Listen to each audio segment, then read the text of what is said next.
Ndugu yangu, unahuzunika sawa, lakini usihuzunike sana. Piga goti kumwomba Mwenyezi Mungu, atakutolea hali unayopitia. Maumivu unayopitia ni makali sana ndugu yangu.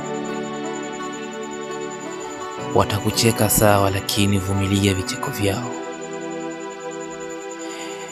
Yapitishe pembeni vicheko vyao, vipitishe pembeni, vipitishe sikio la kushoto.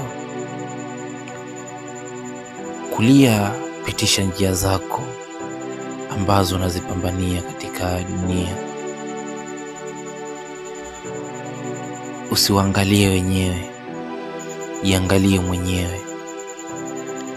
Maamuzi yako ndio kila kitu kwako. Usimwangalie mwanadamu mwenzako, usimwangalie alofanikiwa anakucheka. Angalia maamuzi yako, utafika mbali kijana.